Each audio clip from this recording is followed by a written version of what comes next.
소화가 잘 안 되고 둘이 맘맞춰 잘 살라고 아멘 하고 이렇게 결혼했는데 살다 보면 협조가 잘 안 되고 왼수 같고 어떤 데는 이 제일로 미운 사람끼리 만난 것 같고 전생에 뭐 왼수라나 그런 한국 속담도 있는데 그런 일이 많고 그러다 보면은 죽고 나는 건 후대예요. 이제 둘이야 뭐 지들끼리 싸우든 말든 그런데 죽고 나는 게 후대라니까 이제 이렇게 되니까 남성이 회복되고 남성 회복은 여성을 이해하는 거죠. 여성의 여성성 회복은 자기의 짝이 되는 남성을 이해하는 거죠. 우리 복음이 그렇게 이해될 수 있도록 거기에도 은혜가 꼭 미쳐야 되는데요. 역사에서 우리가 보면 남성은 이유도 모르고 여성을 무시하거나 우상시하거나 또 어른들은 아이들을 무시하거나 우상시하거나 여러분 우리가 아이를 함부로 막 이렇게 막 돌려도 안 되지만 그거 키운다고 들여다보고 우상 만들면 그것 또한 하나님이 기뻐하지 않아요. 그거라고 우리에게 무슨 아이를 주시고 뭐 가정 주신 건 아니잖아요. 그러니까 그런 역사성이 있습니다. 남성이 여성을 무시하는 게 역사성이 동서양에 많지만 여성도 여성을 되게 무시합니다. 여성 여러분 안 그렇습니까? 예전에 이런 거 한 말씀, 예전에 이런 어디 통계가 나온 건데요. 어떤 에세이를, 어떤 글이 있어요. 잘 멋진 글이 하나 있는데, 그걸 여학생 200명에게 평가를 내리라고 부탁했어요. 100명에게는, 이 글을 남성이 썼다. 어떤지 한번 평가해달라. 또 100명의 여학생들에게는 이 글을 똑같은 글인데, 여성이 썼다. 평가해달라. 뭐라고 했게? 남성이 딱 썼다고 그러니까 야 독창적이고 뭐 상상력이 풍부하고 뭐 기가 막히고 뭐 대단히 훌륭하고 뭐 있는 칭찬 뭐 다 그래 칭찬합니다. 근데 이걸 여자가 썼다라고 딱 해놓고 평가를 하니까 이런 건 널려 있다 이거야. 내용도 깊이도 없고 뭐 누가 이 땅을 쓰는지 뭐 삼류 에세이고 뭐 이런 거 뭐 재미도 없고 뭐 비산적이고 오만 욕을 다 해놨어. 여자를 없인 얘기잖아. 여성 여러분이 맨날 아들 챙기잖아. 아들. 여성이 여성을 무시하잖아요. 이게 한국의 조선 얘기가 아니에요. 미국 얘기인데 이 통계가요. 동서양이 같은가 봐 이거. 다 같아요. 남성들은 이유도 모른 채 이렇게 여성을 무시하고 여성도 여성을 무시하고 이것이 복음 안에서 배필되고 서로 협조와 연합함으로 하나가 되고 하나님의 영광을 위하고 그리스도의 형상을 여러분 그 하나님의 형상이란 말은 원칙적으로 엄밀히 말하면 결혼해야 나타납니다. 혼자서도 하나님의 형상이지만 그 형상하고 둘이 만나 살아보고 나타나는 형상하고 다릅니다. 상당히 차이 있습니다. 남자 여자 만나서 같이 살아보고 애기나 키워보고 여기서 진짜 창조자 하나님, 생산자 하나님, 은혜의 하나님, 사랑의 하나님 그런 게 형상이 제대로 나타나요.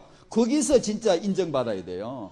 혼자서 뭐 길길이 뛰고 주여 아멘 세게 보고 막 금방 오늘 밤새나면 다 끝날 것 같아요. 예, 그것도 좋습니다만은 차근차근히 진행이 중요합니다. 과정이 중요합니다. 아버지 어머니 이것이 회복되어야 되겠죠. 어머니 라헬을 오늘 보겠는데 아브라함 이 가계도를 이 형제들의 가계도를 한 번 더 그려 보십시다. 아브라함의 동생이 나홀이래요. 그 다음에 하란이래요. 하란은 롯을 낳았고 롯은 모압과 암몬 쪽의 기원이 되지요. 하란은 일찍 죽었고 이 가문 또한 언약에서 찢어져 나갑니다. 나홀의 동생은 아들이 버두엘이고 버두엘이 라반을 낳고 리브가를 낳고 라반은 레아를 낳고 라헬을 낳죠. 아브라함은 아내가 사라인데 무자해 임신하지 못하죠. 늦게 언약으로 하나님의 계획 가운데 이삭을 낳았지요. 이삭은 야곱을 낳았죠.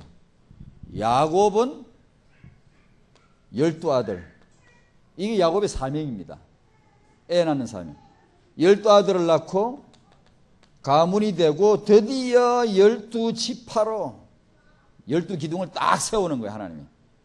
땅 12기둥을 세우는 거예요. 거대한 건축을 하기 위해서. 기초를 닦는. 그리고 드디어 언약민족 아브라함에게 약속하신 그 최초로 약속하신 그거 드디어 여기서 이제 이루어지는 거예요. 언약의 민족이 형성되고 아브라함이 수백 년 전에 이미 분양받아 놨던 땅, 예전에 분양받아 놓은 땅 이제 입주하는 거예요. 내 땅 내놔 하고 이제 입주하는 거예요. 민족이 형성됐을 때 들어가는 거예요. 이렇게 놓고 보면 하나님이 이 민족을 하나 만드셔야 되는데 언약 민족이에요. 그리스도의 이 가문의 족보를 만드시는데, 이래서 아브라함을 부르셔서 언약 민족의 시조를 삼으셨지만 실은 이 가문 전체의 계획이 있어요. 이 민족을 만들기 위해서는 이 친족의 같이, 이러면 이 리브가는 이리 시집을 가죠. 이 라헬 레아는 이리 시집을 가죠. 여기 밀가는 이리 시집을 갔는데 이 가계도를 보면 하나님이 이 가문 전체를 택했다는 걸 알 수 있고요. 언약 가문의 첫 시조로서 딱 아브라함을 불렀시다. 그렇게 불러요. 이 가계도를 보고 라헬을 한번 보십시다. 하나님의 그 관점, 하나님의 관점. 성도의 후대가 정말 회복되어야 하는데 이것은 사각지대로 아직 남아 있습니다. 굉장히 많은 사각지대로 남아 있습니다. 근데 성도의 후대가 회복되어야 하는데, 근데요, 애를 하나 낳기 전에 성경에서 하나님의 계획을 먼저 봐야 되겠죠. 하나님의 계획이 그게 마음에 와닿아야 되겠죠. 성경의 사건을 볼 때 그것을 제대로 볼 수 있는 그런 놀라운 그런, 요즘 젊은이들 말로 키워드가 되는 놀라운 그런 어떤 실마리가 되는 성경 사건을 볼 수 있는 제대로 그 눈을 열어주는 단어 중에 하나가 후대입니다. 특히 이 가계를 볼 때 이 굉장히 중요합니다. 이 관점은.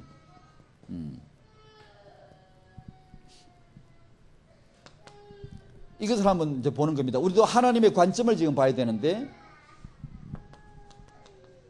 하나님 주 예수 그리스도라는 희한한 이름을 한번 만들어 봅니다. 잘 안 쓰는 말인데 실은 디도스 2장에 있는 말씀 그대로 쓴 거예요.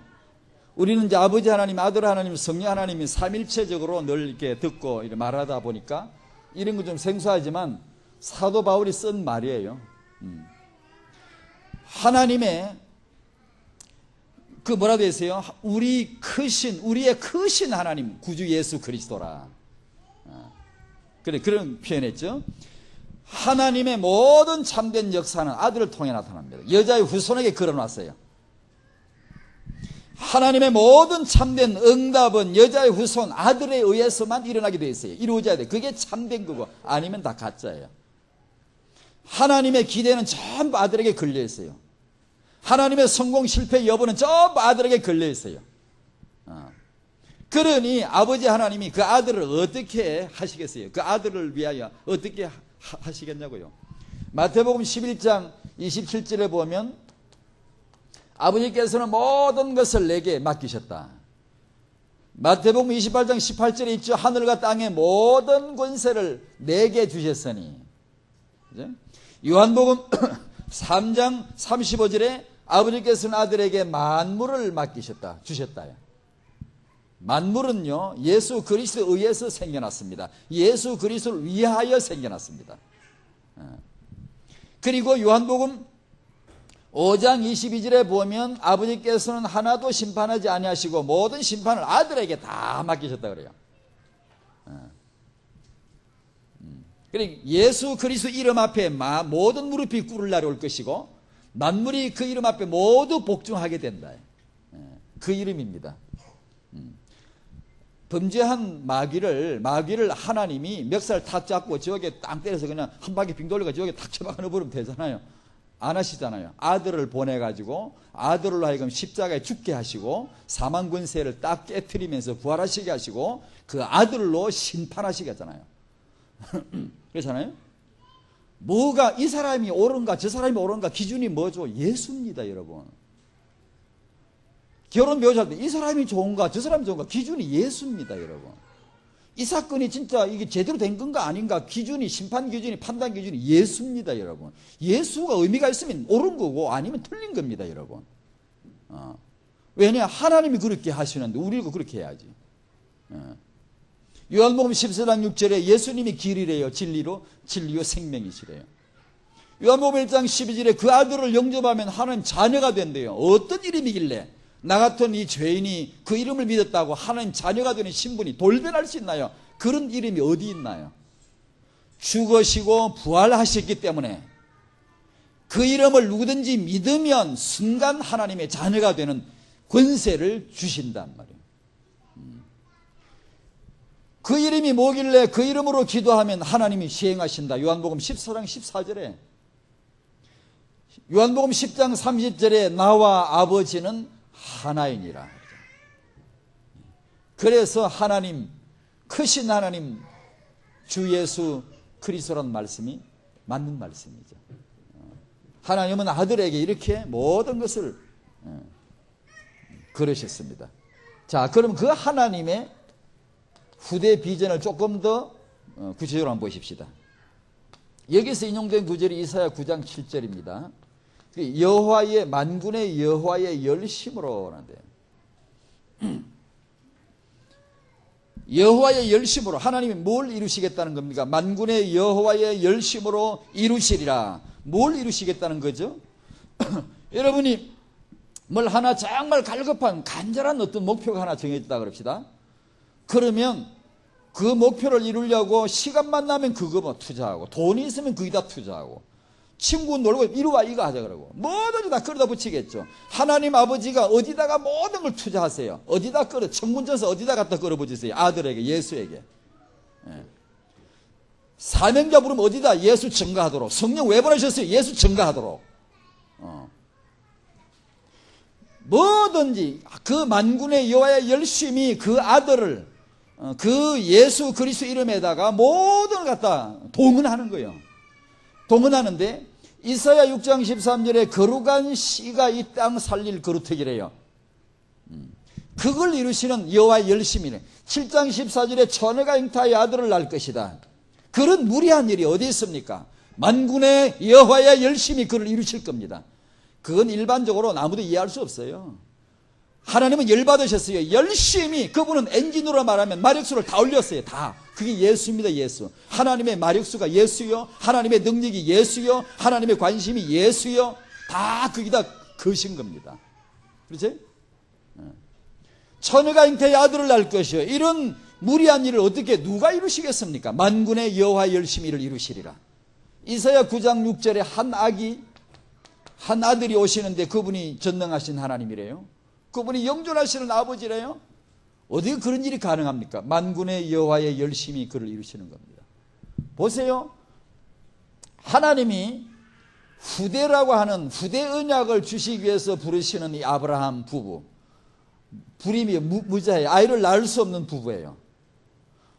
아이를 낳으려고 부르시려면 이런 나홀 같은 이런 사람을 불러가지고 아이를 잘 낳게 하면 좋잖아요.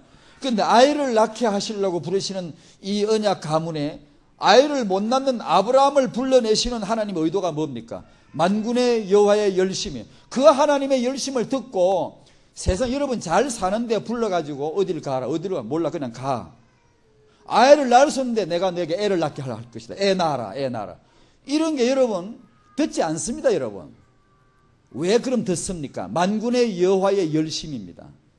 여러분 주의 종이나 유목사는 이런 분의 마음에 나오는 그게 열심인데요, 하나님의 열심이 와서 거기서 메시지가 나오면 여러분이 설득당합니다. 거룩한 설득을 이렇게 당합니다. 믿어집니다. 그게 택도 없는데 무리한 것 같은데요, 여호와의 열심히를 이루리라. 그분이 말씀하시고요, 사람을 보내서 강권하시고요, 메시지를 자꾸 주면요 사람들이 감동되고요 가게 돼 있어요. 아브라함이 그 열심에 감동되는 거예요. 무리한, 전혀 이해가 안 되는 것 같지만요, 만군의 여호와 열심히 아브라함을 불러가지고 저기 먼 서쪽으로 사막을 건너서 가게 하시는 거예요. 아브라함이 자기 아들의 아내를 구하려고, 가나안에 처녀들 많아요. 이웃집애가 많아요. 왜 그걸 다 마다하고 내 고향, 내 친족에게 멀리 가서 내 아들을 위해 아내를 택하라고 하시나요? 그게 만군의 여호와의 열심입니다. 이게. 이삭이 아닌 리브가가 자기 둘째 아들을 기어이 축복을 받게 하는 그게 뭡니까, 여러분? 그게 만군의 여호와의 열심히 이루시는 겁니다, 그게. 그리고는 가정에 풍파 일으키고, 편이 갈라져가 죽이네 살리네, 가정 다 깨는 것 같잖아요. 리브가 가정 파괴범 같지 않습니까, 여러분?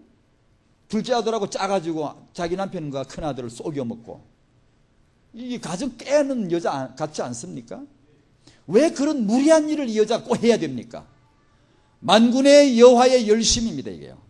그리고 그 아들을 자기 오빠 집으로 피신을 시킵니다. 야곱은 도망을 지금 갑니다. 도망을. 이게 지금 여기 지금 가깝지만 사실은 굉장히 먼 길입니다, 여기가. 한참 갑니다. 외삼촌 집으로 갑니다. 가다가 29장에 들에서 돌베개 베고 잠자죠.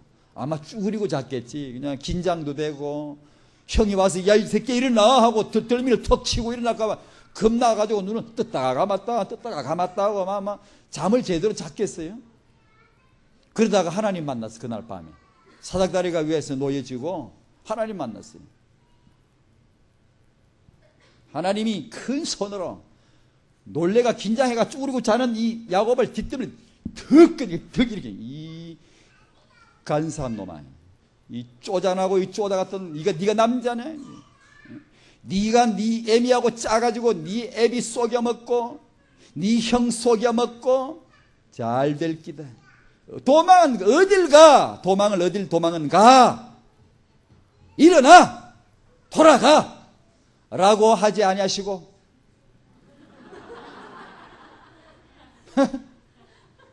내가 토면, 내 자식이 그러면 일어나 임마, 회개 빨리. 하나님이 그 야곱을 과거에 대해서는 한마디도 말씀하지 않아요. 그리고 그 지금 가고 있는 그 미래, 일어날 희망찬 미래 비전을 쫙 제시하는 거예요. 그 중에 핵심 뭐냐? 내가 너로 자손을 땅에 티끌같이 많게 해줄 것이다, 이게. 그러면 야곱이 여기 왜 가고 있는지 아시겠죠? 왜 가고 있는지 벌써 답이 나왔잖아요. 왜 그 길을 가고 있는지. 도망가는 거지만 보낸 겁니다, 하나님이. 요셉이 팔리는 거지만 하나님이 보낸 겁니다. 이게 바로 관점입니다. 성경을 보는 관점입니다, 여러분. 하나님의 관점입니다. 그걸 놓고 보면 기가 막히게 재밌습니다. 이 스토리가요. 쫙쫙 맞아 들어갑니다.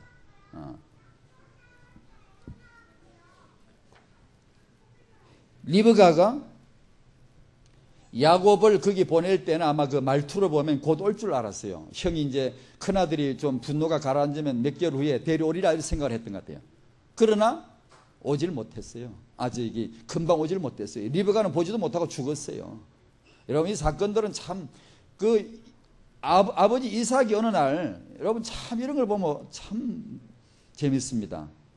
이삭이 어느 날 눈이 어둡고, 귀도 잘 안 들리는지, 눈이 어둡고, 곧 죽을 때가 다 된 것 같아 느꼈나 봐요. 그래서 큰아들 보고, 예, 큰아들, 에서 이리 와라. 내가 너를 이제 축복하마. 고기 이게 잘해가지고 오늘 내가 먹고 너를 축복하겠다. 자기가 죽을 때가 다 된 줄로 알았어요. 여러분, 이것조차도 하나님의 사건이었다는 걸 저는 이제 알았어요. 여러분, 죽을 때가 다 된 거 아닙니다. 영감이 갑자기 내가 죽을 때가 다 된 것 같아. 야, 에스야, 빨리 와. 내가 축복하고 죽어야 되겠다. 늘어지도록 살았습니다, 영감이. 야곱이 거기 갔다가 20년 지나고 돌아올 때까지 어머니는 죽고 없어도 이 영감은 길게 살아먹었습니다. 오래도록.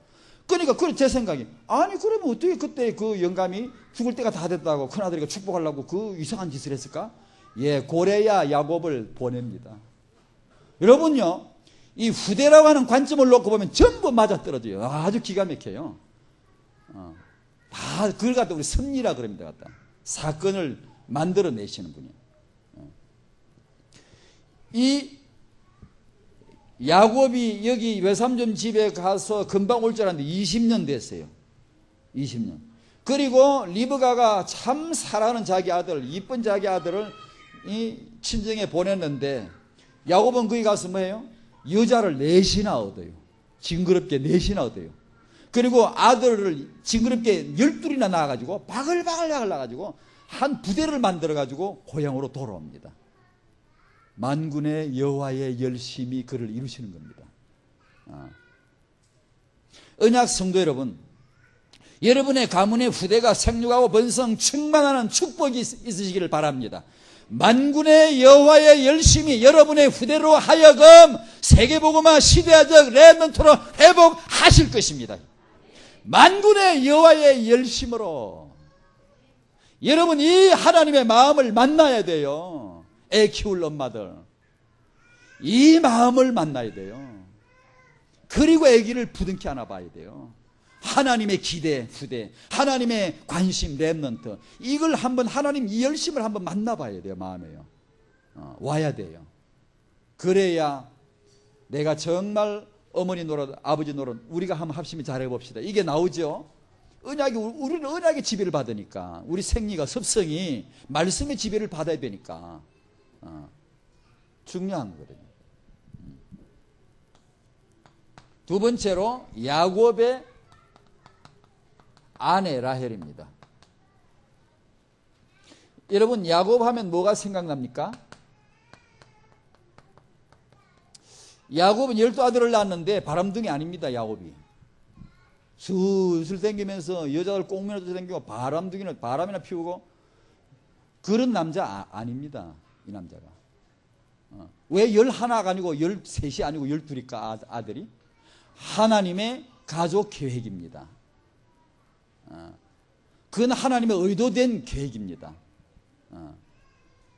그리고 아들 12 이것이 야곱의 시간표예요.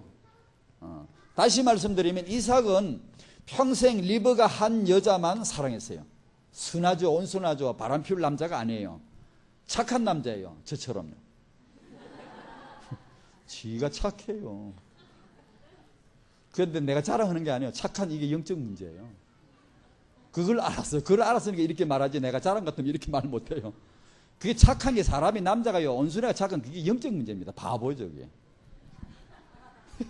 말도 제대로 못하고 지 할 말 제대로 못하고 이 바보요. 근데 이제 제가 약간 조금 치유받았으니까 이렇게 말하지 안 그러면 말도 못해요. 이삭이 참 착해요. 착한데 만약에 이삭이 이 자리에 왔더라면 이삭도 영락없이 12아들 낳아야만 돼요. 이 시간표에 걸려들면 누구든지 12로 낳아야 돼요. 야곱이 바람둥이가 아니에요. 아니에요. 야곱은 12아들 낳아야 될 시간표예요. 그래서 레아의 여종 실바 그리고 라헬의 여종 빌하 그 다음에 라헬 여자 넷이 동원되는 겁니다.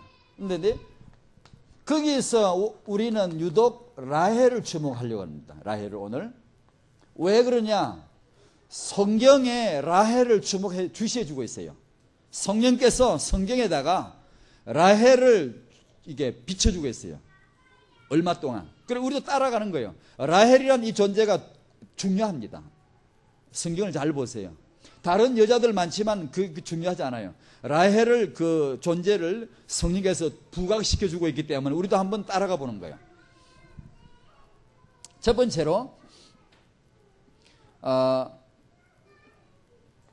간단하게 라헬은 자기 예전에 고모가 누구죠? 리브가입니다. 지금은 시집가면 시어머니가 되는 이 리브가가 자기 아버지 동생이니까 고모죠. 이전에 자기 고모처럼 역시 이 라헬도 양치는 소녀, 아버지의 양을 치는, 보통 아들들이 하는데 딸이 그 일을 낳을 정도로 활달하고 아주 그 적극성 있는 그런 딸의 모습입니다. 두 번째로 예전에 자기 고모 리브가처럼 곱고 아리따워요. 아주 예뻤나 봐요. 매력적인 여성이었나 봐요. 그 다음에 세 번째로 야곱이 우물가에서 만난 그날부터 라헬이 자기 곁을 떠나 죽을 때까지 오직 사랑한 여자는 하나밖에 없어요. 라헬입니다. 여러분 우리 남자 여러분 아내를 사랑하십시다. 다 하신다고요? 뭘 다 아는 걸 갖고 그러냐고요? 사랑하는 남자들 많아요. 근데 이 사랑이 시작된 데가 놀랍게도 그 매력 많은, 소리 많은 우물가입니다. 이 우물가에 나무가 하나 있었는데 무슨 나무였게? 앵두나무입니다. 앵두나무 우물가에 동네 처녀 바람났네. 예전부터 우물가는 이야기가 참 많습니다. 거기가 바람난데도 거기고, 동네 동네 뉴스들이 다 모여가 속닥뜨는데도 거기고, 남자 여자 만나는 데도 여기고, 여기가 언약이 없으면 여기 바람나는 데입니다. 언약이 있으면 예수님이 왜 사마리아 여인 우물가에서 만나가지고, 하나님은 영이시니 예배하는 자가 신령과 진정으로 예배하지, 어마어마한 진리의 계시를 여자한테 주셨어요. 여성한테 우물가에서. 남자 여러분 혹시 짝이 없으신가요? 우물가로 가보십시오. 앵두나무가 있는 우물가로 가보십시오. 앵두나무 찾지 말고 언약을 찾으시고, 우물가가 뭐가 있습니다. 이게 야곱이 어머니가 보내가지고 가다 이제 자기 이 외삼촌 마을에 거의 다 왔어요. 그런데 그 우물을 가에 와가지고 그날 처음 만난 대상이 바로 상대가 라헬입니다. 그래 내가 찾는 그 외삼촌은 라반의 딸이라고 하는 것을 말을 하잖아. 라헬 누구냐 하니까 나는 라반이 낳은 딸이요. 나는 리브가가 이삭에게서 난 아들이다. 야곱이 자기 소개를 하죠. 그래 둘이서 거기서 처녀 총각에 거기서 벌써 껴안고 뽀뽀하고 그냥 웁니다. 거기서부터 사랑이 시작돼 가지고 죽을 때까지 오직 야곱은 이 여성을 사랑합니다. 라헬의 이런 특징 중에 하나는 역시 자기 고모와 같이 선택된 불임녀다. 그 다음에 라헬의 성격 또한 자기 고모 닮아서 아주 적극적이고 활달하고 아주 특히 중요한 거 자식에 대한 특별하게 있는 그런. 세 번째입니다. 언약 가문을 위한 12아들 시간표인데, 그래서 이 야곱의 12아들을 낳기까지 아들 낳기 경쟁이 있습니다. 이것은 여성의 어떤 심리를 말할 수 있고, 어떤 경쟁, 남편을 마음을 사려고 하는, 사랑을 차지하려고 하는 그런 마음도 있고, 여성스러운 그런 어떤 투기도 있고 이렇지만, 하나님의 계획은 12아들입니다. 경쟁을 하죠. 그 다음에 두 번째로 그냥 간단하게 말하면, 만약에 야곱이 라헬하고 먼저 결혼해가지고 했더라면 이런 많은 여자들하고 또 결혼을 했을까요?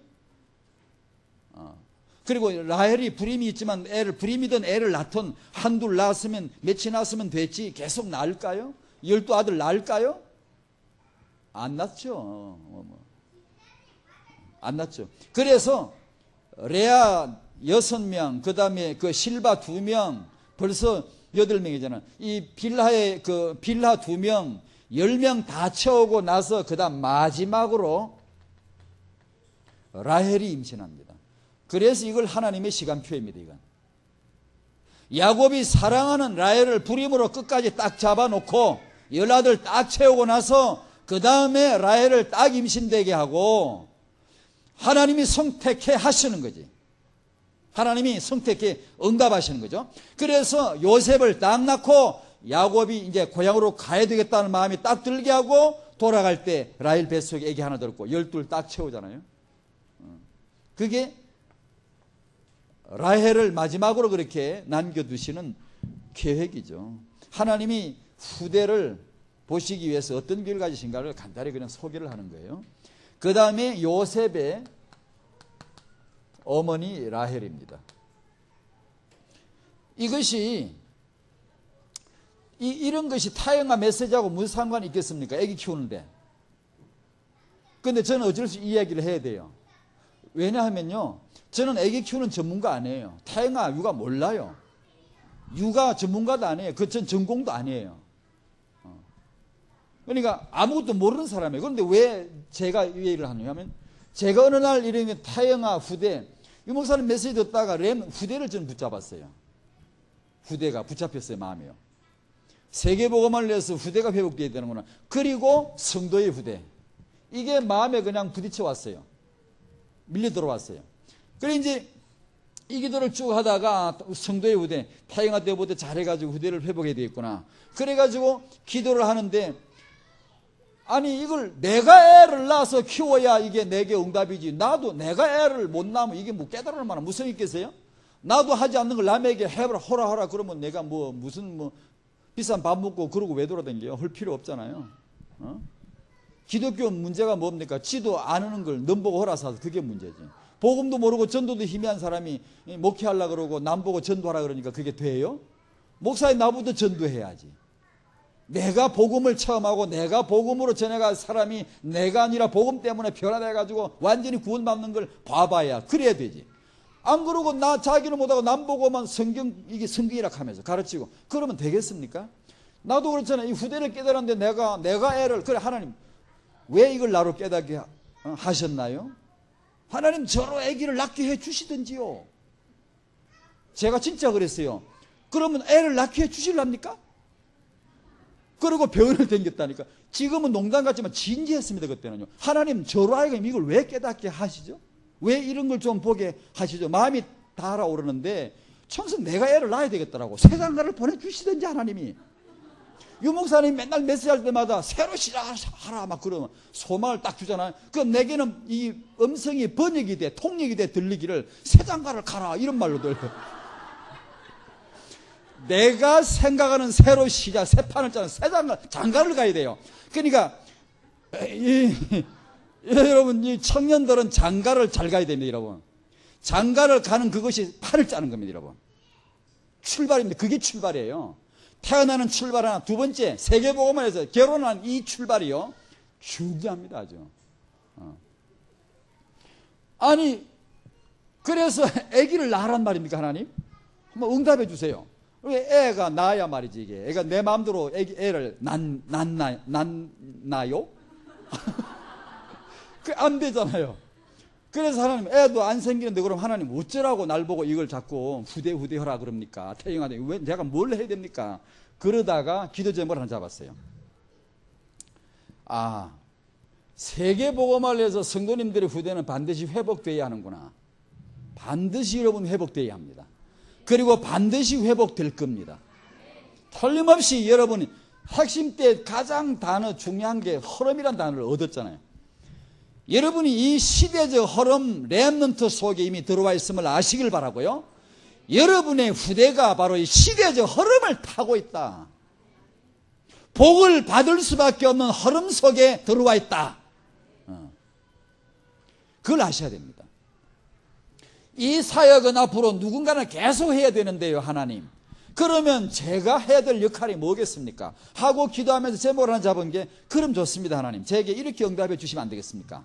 저는 태영아 사역을 하고 이런 사역을 하는 분들이 보통 평신도 분들, 집사님들 그 방면을 좀 공부해가지고 하는 전문가도 있고 그렇지만 이 태영아나 후대 사역을 위한 성경적인 이유 또 신학까지 갈 필요는 덜 먹을 필요는 없겠지만 신학적인 어떤 그런 틀을 만들 수 있다면 만들고 성경적인 기틀을 만들어 놓으면은 앞으로 누군가는 계속 이걸 사역을 해야 되는데 교회에서 애 키우는 육아 정보만 맨날 얘기가 태영아 사역 되겠습니까? 하나님 우리는 하나님 백성이고 성도인데 성경에서 이 사역에 대한 당위성과 당연성을 우리가 정의해 놔야 안 되겠습니까? 하나님 그걸 저는 신학도 조금 해봤고 목회도 좀 해봤으니까 혹시 목사인 제게 그런 마음을 주시면 안 되겠습니까? 라고 기도했더니만 쫙 열리더라고요. 정말입니다. 제가 이거 과하게 자랑하는 게 아닙니다. 성경이 후대 중심으로 보이기 시작하는 거예요. 그 정의가 되기 시작하는 거예요. 그런 얘기를 지금 하는 겁니다. 여러분 이미 익히 다 알고 계시는지 모르지만 저는 그때부터 이게 보이기 시작한 거예요. 하나님이 아브라함을 부르시고 왜 애굽에 가도록 할 수밖에 없도록 창세기 15장에 그런 말씀을 하셨는가? 이런 것들이 이제 하나님의 이면의 계획들이 이제 마음속에 탁탁 이렇게 잡히기 시작하는 거예요. 아, 그렇구나. 하나님은 정말로 후대에 관심이 많으시는구나. 그래서 이제 이런 얘기들이 나왔고 하는 거예요. 태영아 후대, 여러분의 축복을 받으실 분들이 이런 메시지 가운데 하나님의 마음을 잡으시기 바랍니다. 그게 마음이 와야 됩니다. 전 육아할 줄 몰라요. 그러나 이제 자세는 돼 있어요. 배우겠어요. 전 배울 자세는 돼 있고요. 이제 육아가 뭐가 중요하다는 이제 그건 알았어요. 제가 육아 자세한 지식 능력은 없지만 이제 할 수 있어요. 왜냐? 언약이 와 있고요. 사명감이 있고요. 이제 배울 자세가 되어 있기 때문에 배울 수 있어요. 이제 배울 수 있기만 하면 되는 겁니다, 여러분. 요셉의 어머니, 그래서 이런 걸 얘기한다는 걸 말씀드리는데, 요셉의 어머니 라헬인데, 요셉이란 한 인물을 말할 때 그 어머니를 간과해서는 안 됩니다. 지독한 자식, 한을 가진 한 여성이 낳아서 기른 그 후대가 렘넌트 요셉입니다. 다시 더 말씀을 드리면, 요셉의 인격 됨됨이, 그것은 인품 됨됨이, 기초는 모두 이 라헬의 태영유아 적어도 12세까지인데, 왜냐? 이때 라헬이 죽습니다. 요셉 나이 12살 때쯤에, 12살은 성경에 안 나와요. 이삭 나이, 야곱 이런 거 다 계산하면 맞아. 이게 계산해서 나오는 거거든요. 라헬이 베냐민 낳다 죽는 때가 요셉 나이 12살쯤이에요. 성경에 나오는 요셉 나이는 17살 때 등장해요. 성경에 기록되기는. 그러니까 뭘 말씀드리냐면, 이미 태영유아 소년 시절을 거쳐서 요셉이란 이 땅에 걸어선 이미 라헬에 의해서 이미 다 짜여졌어요. 거기다가 어느 날 하나님이 요셉에게 언약을 딱 주시는 거예요. 그 언약을 담을 그릇이 이 육아를 통해서 갖추어져 있어요. 여러분이 요셉의 행동이나 말투나 이런 행동을 보세요. 어머니 성질을 닮은 것이 툭툭 나옵니다. 그대로 나와요. 이 하늘과 땅의 조화, 하나님 주신 언약과 인간이 땅에서 만들어진, 육아로 인해 만들어진 성품의 그릇, 이것이 딱 만나는 겁니다. 그래서 이걸 말하는 거예요. 이미 그 요셉의 인물의 밑바탕의 기초는 라헬의 육아를 통해 이미 다 완성되어 있어요. 세 번째로, 그러면 요셉은 뭐냐? 자기 아버지 야곱은 12아들 낳는 시간표라면 요셉은 뭐냐? 12아들을 12지파로 번성시키는 시간표입니다. 그걸 위해서 하나님이 요셉을 렘넌트로 픽업을 하신 거예요. 쓰신 거예요. 자, 여러분 잘 아시죠? 요셉을 애굽의 선발대로 보내죠. 애굽에서 주가 되고 바로의 아비가 되고 주권자가 되게 하죠. 요셉의 권세, 거목을 하나 딱 심어놓고 그늘을 크게 만들죠. 그리고 언약 가문을 식구들을 죄다 불러들이죠. 요셉 사인 한 장 들고 가면 애굽에서는 무소불위의 권세를 행사할 수 있어요. 요셉이 사인 한 장 딱 들고 다니면 요셉의 형제들은, 야곱 식구들은 황족의 일반 역사에도 나와요. 완전히 왕족입니다. 왕족. 그러면서 애굽에서 가장 잘 먹고 잘 살고 호요시가면서 잘 살아요. 오래도록. 왜 그러게? 그게 하나님의 계획입니다. 12지파를, 큰 기둥 12개를 딱 만드는 거예요. 그러려면 잘 먹어야 돼요. 잘 살아야 돼요. 그래서 요셉은 특징이 부유함이에요. 풍성. 요셉이 난 두 아들이 이스라엘 12지파에 둘 다 차지하지 않습니까? 남보다 배로 물질 추구가 돼요. 애굽의 쌀 창고를 전부 다 가지고 자기 식구들 퍼먹이는 거예요.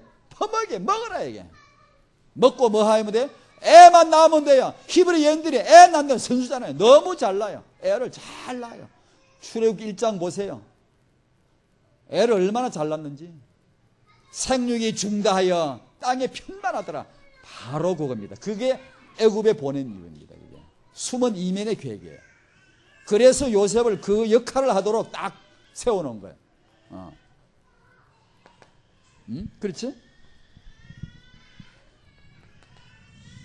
진짜 중요한 인물은 요셉이 아니에요. 또 요셉은 하나의 과정에 잠깐 쓰이는 거예요. 유다 지파예요. 왕지파.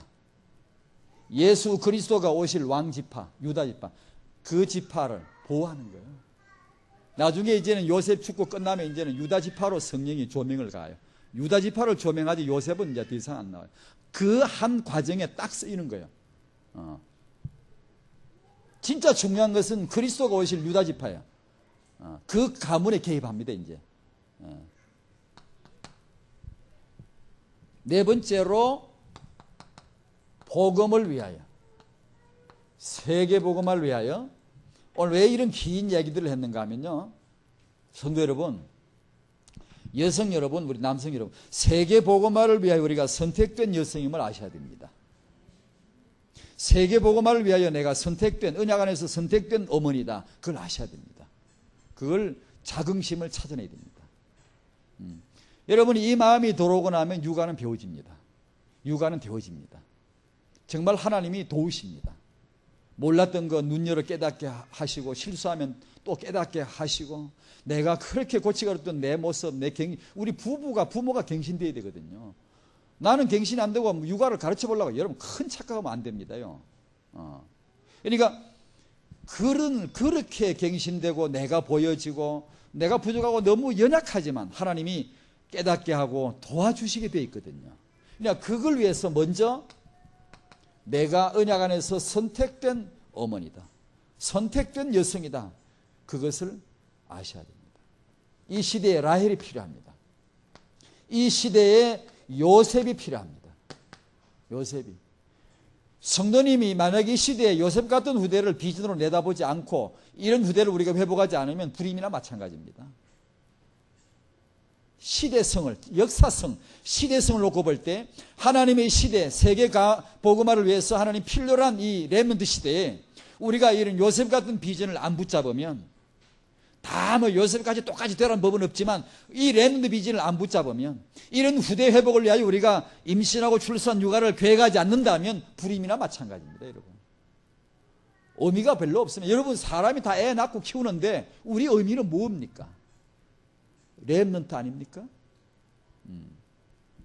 이 시대에 요셉이 필요하다는 얘기예요. 그리고 요셉은 정치나 그 경제 인물의 모델링이 될 수 있습니다. 거대한 그 거인이죠. 거물. 풍성한. 요셉이 아주 곡간을 풍성해 가지고 남보다 배로 넘치는, 나중에 자손도 배로 넘치죠. 남보다요. 이런 인물을, 엘리트 후대를 한번, 만약에 우리 후대를 이런 경제나 이런 쪽으로 모델링하고 싶으시다면 부모님이 사업을 하시거나 기업을 운영하시거나 이런 분들은 특별히 관심 가지면 안 되겠습니까? 왜냐하면 그게 이미 기초가 되어 있으니까. 그러면 이런 책을 많이 보시고 기도를 많이 하시고 해가지고 나중에 손주에게, 자식에게 자꾸만 그 분위기를 만들어주고 영향 끼치면요, 그리고 기도 계속 쌓아주면 이런 모델링 될 수 있지 않겠습니까? 세계 복음화를 위한 이런 거물이 렘넌트에게서 나올 것입니다. 네 번째로, 자, 그렇게 하자니 타영아 육아, 여기서 규범을 우리가 만들어야 되겠습니다. 세워야 되겠습니다. 부모님이. 첫 번째로, 하나님과 사람 앞에서 은총과 귀중히 여김을 받으리라. 이 두 가지를 올 연말까지 아마 가야 될 메시지인 것 같습니다. 하나님 앞과 사람 앞에. 이건 우선순위와 균형. 하나님 앞과 사람 앞에서 은총과 귀중히 여김을 받게. 하나님 앞에 예의를 갖추려면 하나밖에 없습니다. 예수의 피, 복음밖에 없습니다. 하나님 눈에 드는 건 그거밖에 없어요. 아무리 멋있게 꾸며도 하나님 눈에 차는 거 아닙니다. 예수님의 복음만이 하나님 앞에 갖출 예입니다. 인간이 예를 어른을 알아봐야죠. 어른을. 사람 앞에 예의는 뭐죠? 기본입니다. 아이에게 이 기본을 반드시 가르쳐야 됩니다. 가르치기 위해서는 우리 부부가 먼저, 부부나 이 부모가 영적으로 갱신되어지고 이 기초를 세우셔야 됩니다. 세우셔야 됩니다. 그것을 이제 부부가 같이 하셔야 됩니다. 안 그러면 애기 엄마는 렘트락 하면서, 우리 애기 후대 타영아 렘트락 하면서 자꾸 애기만 들여다보고 있고, 남편이 들어오는가 나가는가 그냥 애초로 이거 나가든가 말든가 그러고 앉았고, 애나 계속 들여다보고 있으면, 원래 남자는 이 Y 염색체 기질 자체가 바깥으로 싸돌기 좋아하는데 여자까지 사람을 번쩍만치 하면은 진짜 이제 싸돌립니다. 겉돕니다. 이제 니나 잘해봐라 그러고 그냥 그러면 이제 육아에 대해서 이제 브레이크를 틱틱 이제 말이 안 맞습니다. 그 엄마하고 아빠하고 말이 안 맞아요. 육아에 대한 의견이 다르고 싸웁니다. 그런 사람 많아요. 둘이 잘 살다가 애 크면 싸워. 왜? 애기 어떻게 키우냐? 육아 때문에 싸웁니다. 부부가. 보통 그런 거 많거든요. 그래서 부부가 같이 언약을 잡아야 되고 같이 포럼하고 같이 이 후대 비전을 위해서 기틀을 잡아줘야 돼요. 서로요. 주일날 어제 말씀 받았잖아요. 핵심에 또 받았잖아요. 말씀 앞에 깨끗하게 승복해야 돼요. 남편도 아내도요. 은혜를 누려야 돼요. 그래서 우리가 갱신할 게 뭐냐, 우리가 기초를 세울 게 뭐냐, 이런 걸 예민하게 따져보는 게 육아지.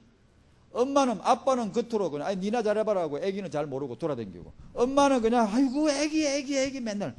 그러면 애기는요 뭐라고 하는 줄 아세요? 둘이 사이좋게 지내세요 그럽니다. 날 은가히 쳐다보고 둘이 좀 사이좋게 지내세요 그럽니다. 둘이가 사이좋게 안 지내면 애기는 불안합니다. 겉으로 안 드러나도 속으로 정서도 딱 깔립니다. 이게 그게 우리가 늘 말하는 영적 문제로 됩니다. 그게. 그러니까 아빠 엄마 둘이 어떻게 연합하고 어떻게 아이에게 좋은 환경이 되어줄 건가, 그걸 은혜를 받으셔야 돼요. 그걸 그러면서 하나님 앞에 복음을 가져야 되고 사람 앞에 예의를 갖춰야 돼요. 그래서 잠언을요 많이, 여러분 잠언이란 그런 내용은 성경 같지가 않아요. 그런 건요 성경에 안 들어와 있으면 그건 흔한 말이에요. 그러나 복음이 있는 이상 잠언은 중요해요. 그래서 부모님이 잠언을 많이 읽고 아기에게 읽어줘야 돼요. 아기로 하여금 잠언을 많이 읽도록 해줘야 돼요. 그게 잠언이 뭡니까? 하나님 알아보고 부모님 알아보고 사람 알아보라는 거예요. 그게. 여러분 하나님 못 알아보고 부모님 못 알아보는 그 자식이 사람을 못 알아보는 그 후대가 지도자 되겠습니까? 아닙니다, 여러분. 그러니까 복음이 있는 이상 잠언은 굉장히 중요합니다. 인품의 그릇을 갖추는데 중요합니다, 그게요. 그러니까 그런 것을 부모님이 두 분이서 합의를 봐야 돼요. 우리 육아 원칙을 이렇게 하자. 이 부분은 아마 연말 가도록 많이 얘기할 겁니다. 해서 기도하고 목표 정하면 되거든요. 해서 우리 후대들이 딱 엘리트로 이제 잘할 수 있도록. 그리고 후대 회복에 뭐니 해도 중요한 건 일단 이런 모델들을 보면 나와요. 한입니다. 한. 한이 안 돼요. 오기라도까지 오기. 전에 그 김효숙 씨 책에도 나오듯이 그 양반이 자기 애들을 잘 키웠더라고요. 두 애를 아주 똑똑하게 잘 키웠던데, 이 사람이 그렇게 관심 가지게 된 동기 유발이 어디서 왔느냐면 오기더라고. 오기. 내가 애를 잘못 시원찮게 키웠다가 시어머니한테 평생 아마 소리 들 거다. 아마. 평생. 그래가지고 오기가 생기더래요. 맨날 시어머니가 자기 아들 자랑하고 내 아들은 내가 이렇게 했는데 내 아들이 너무 똑딱 훌륭한데 맨날 자랑을 하더라는 거예요. 그러면 자꾸 듣다 보니까 아이고야, 내가 나중에 내 아이를 잘못 키웠다가는 큰일 나겠다 이게. 자기는 자기 아들 똑똑하고 잘났고 공부 잘하고 출세하고 훌륭했는데 만약에 그 다음 손주가 시원찮으면 전부 다 자기 탓으로 다 둘러쓰게 생겼더래요. 분위기가 다. 그래서 안 되겠다 싶어가지고 오기가 생겼대요. 내가 두고 봐라, 내가 잘 키울 거다. 그래가지고는 막 공부도 하고 막 열심히 했다는 거예요. 그래 잘했어요. 애를 잘 키웠거든요. 하다못해 오기라도 극성을 가져야 돼요. 왜냐? 복음이 와 있기 때문에 너무나 훌륭한 겁니다. 한, 오기, 극성. 이것이 여성의 특성 아닙니까? 그러니까 이것을 하나님 언약 속에서 한번 발휘해야 돼요. 그런데 제가 이렇게, 저도 그렇지만 어떤 똑같은 여성이라도 자식에 대해서, 육아에 대해서 관심이 많은 분이 있고 좀 덜한 분이 있더라고요. 그럼 나는 어떻게 해? 덜한 분은 어떻게 하죠? 그래서 이런 메시지 듣다가 사명이 들어오면 좋겠네요. 좀 관심이 덜한 분들도 이런 말씀을 듣다가 그렇구나, 나도 한번 이게 내가 받은 혜택이, 원래 육아는 받은 대로 하잖아요. 친정 어머니에게 받은 대로 하는 게 육아거든요. 아니면 반대로 하는 게, 얻어맞고 컸으면 내가 애 안 때린다 이거예요. 그러다가 완전히 애 그냥 방목을 시키죠. 또 자기는 안 때리겠다. 자기는 얻어맞고 크면 자기는 난 절대 안 때리겠대요. 안 때리면 되는 줄 알면 안 때려봐요. 애가 애를 안 때려봐요. 어떻게 되나? 인간도 안 돼요. 그러면 애를 막 구타란 말이냐? 그게 아니고요.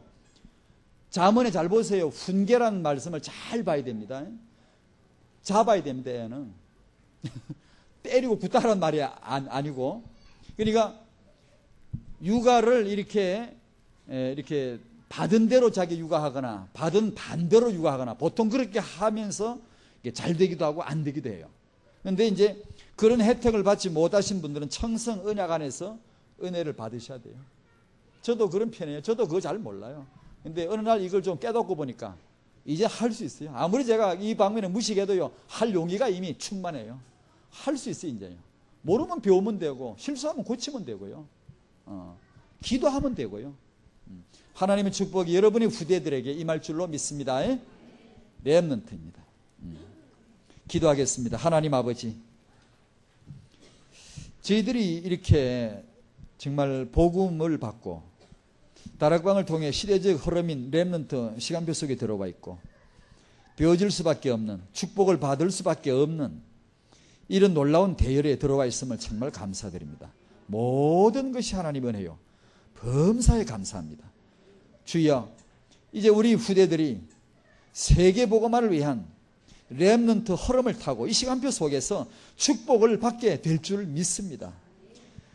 세계 복음화를 위하여 우리 후대들을 렘넌트들로 키워 회복하여 하나님 앞에 드려질 수 있도록 도와주시옵시고, 우리 청년 부부 부모님들 그 마음을 여시사 깨닫게 하여 주시옵시고, 나는 비록 연약하지만 내 후대를 훌륭하게 엘리트로 렘넌트로 키울 수 있음을 믿게 하여 주시옵시고, 그걸 가능케 하는 것이 복음이요 능력의 하나님이시오니 우리는 예배하면 되고 기도하면 되고 응답을 받으면 되겠사오니 우리 모두로 하여금 그 믿음을 가지게 하여 주시옵시고, 세계비전교회 모든 성도들의 후대들이 세계복음화 이웃 때문에 회복되는 역사가 하나님 앞에 사람 앞에 은총과 귀중의 여김을 받아가는 후대들로 회복되게 하여 주시옵소서. 예수님의 이름으로 기도하옵나이다. 아멘.